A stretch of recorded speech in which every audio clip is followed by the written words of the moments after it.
You're finally awake. You know that bit in The Lord of the Rings where Isildur and Elrond manage to get the Ring of Power up to the treacherous conditions of the one place where they can finally destroy it once and for all? And Elrond is like, cast it into the fire! And then Isildur, suddenly corrupted by the temptations of power, says, no. To me, that's liberalism.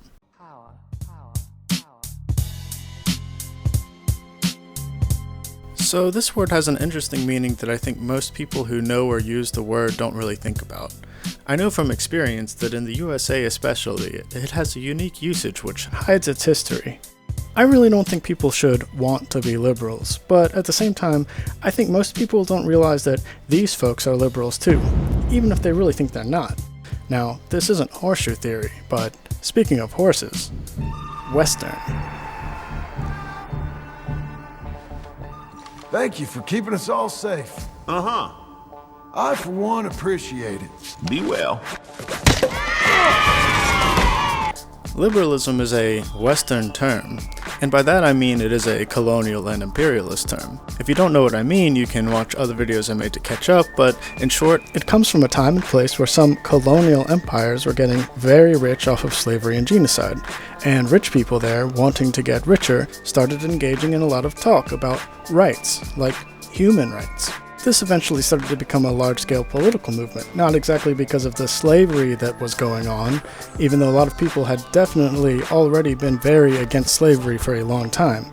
But liberalism was a movement sponsored by wealthy people in the so-called Western world. Wealthy people of the so-called Western world were starting to compete with the power of the time, oftentimes literally sponsoring a movement.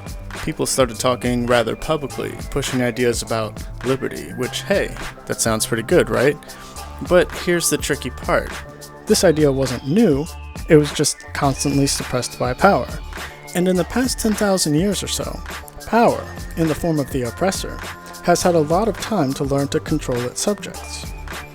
One of the most important tricks it has learned, which affects our lives to this day, is using the will for liberation against the actions and ideas of liberation. It happens that the forces which made Europe did so in part by erasing so much of their own history, using their new rewritten history to justify all kinds of terrible conquest. So the nascent Europeans had to fill in the gaps of knowledge themselves whenever they would try to break from hegemonic power for some degree of liberation. What I mean is, you can go to just about any person who is raised in so-called Western society and ask them. To them, so-called Westerners invented everything associated with liberalism in the era of its christening. Oh, that's a deep one. Democracy, guaranteed rights, the capitalist mode of production, struggles against tyranny is just a vague concept. The employer-employee relationship, trade guilds, you name it. It's not true, of course. These concepts are older than any words I could use to describe them today. But the origin stories for these things became woven into the fabricated history they were told was their history. And if it wasn't, then people often believed they were the first ones to be doing it. And so it is that in the so-called Age of Enlightenment, liberty takes the form of parliamentary representative democracy, with rights protected by a state, even if those rights are selective, disproportionate, and they actually mean the enslavement, death, imprisonment, and/or torture of others. I cannot stress enough that there were abolitionists who spoke out, organized, and fought against slavery and oppression of many kinds, not the least of which were many of the people being enslaved or otherwise oppressed. These ideas were often ignored, shouted down, punished, killed, often enough erased completely. So, the liberals had their revolutions, they killed some kings, formed some republics, they did some very progressive things, and that right there was the trap. This idea of progress. But they were still doing slavery and imperialism and oppression. So in what way had these progressives advanced society which other civilized cultures had not done in some way before? The answer is not much. And just like before, human rights didn't apply to everyone. Liberty only existed for the wealthy. This was already the form that power had already taken for over 1,000 years, but the liberals thought it was theirs. And they were going to do something good with it, something worth doing. I gift. A gift to the foes of Mordor. Why not use this ring? Unfortunately, perhaps the biggest and actually most important difference between the Western version of the popular ideas, which carried liberalism, and the rest of the times people had done similar things in history, is that liberalism was imperialist and colonial and super incredibly earth-shatteringly racist. It spread everywhere.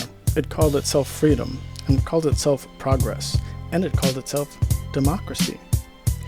This wasn't true democracy, mind you, where each person got to directly take part in any decision which might affect them, but something much closer to, say, how the religious authority already worked, with elevated representatives for different districts, and a few other differences like less special hats and maybe slightly more convoluted voting practices. But now, these concepts of liberty and democracy belong to power, and have been robbed of their purpose to be used against the concepts which they were initially made for. Today, even the idea of community belongs to power. The truth is, if you are in the territory of even the most liberal of these empires, you effectively belong to them, and must abide by their law, and pay their taxes, and support their wars, their plans. They're powerful. Or else, liberalism became an ingenious trap, where progress, a racist idea to begin with, predicated on a notion that civilized society is better than uncivilized society. But this is actually the oldest excuse for slavery and genocide still known to mankind. The Western idea of progress is now internalized in such a way that even people who think they want liberation end up perpetuating their own oppression, because progress. We will use the oppressive system to end the oppressive system. That's progress, supposedly. A person in power can say, "Look, I acknowledge your existence," making a person feel seen and validated by someone who doesn't actually care about them. In fact, that person in power will invariably use their power to oppress those they claim to represent. The predator who thrives in such a reality will tell you anything. I support our nation, I support our religion, I support our political ideology, but really, what they support is getting their own power. And when they don't make the changes we want, we let them keep that power. Or we try the same thing, but with another person in their place, because we believe in progress, and progress takes time. And so the saying sometimes goes, a conservative would aim to keep a slave in chains, an abolitionist would seek to break those chains, and a liberal would try to put a better shirt on the slave's back. Progress. Liberalism is everywhere, and almost no one is free from it. I'm certainly not. It has been used in the subjugation of the world, co-opting many independence movements for hundreds of years at least. It has become its own set of chains. But you can't feel the chains unless you try to move, right? That's another saying. This system of oppression, of power of the few over the many, when it's trying to look nice and progressive, but it's actually still doing a whole lot of exploiting and oppression through the support of an inherently oppressive and exploitative capitalist global market, laws, etc., that's the modern form of liberalism. But when this mask of progress is removed, we see the undying, horrible millennia beast within. You one ugly Today we call them conservative values. Values built by hundreds of years of really horrible systems of oppression and exploitation. But even conservatives have their own layers of liberalism. A fascist may literally support the idea of having an emperor, but still believes they are entitled to some sort of rights, right? Some protection or caveat that makes them more valuable or valid than others. But both the modern liberal and the modern fascist are constructs of the same machine made to appear opposed to each other. And, that machine is evil.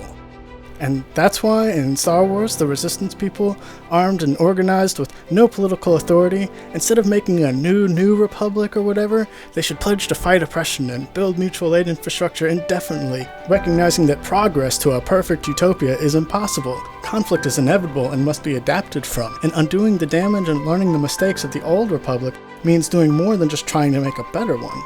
Which is something else I'm making a video about actually, which will be out soon, but I just wanted to put this one out first. I love you all, be safe, stay dangerous, look out for each other, and don't be a liberal, be an abolitionist, not a liberal.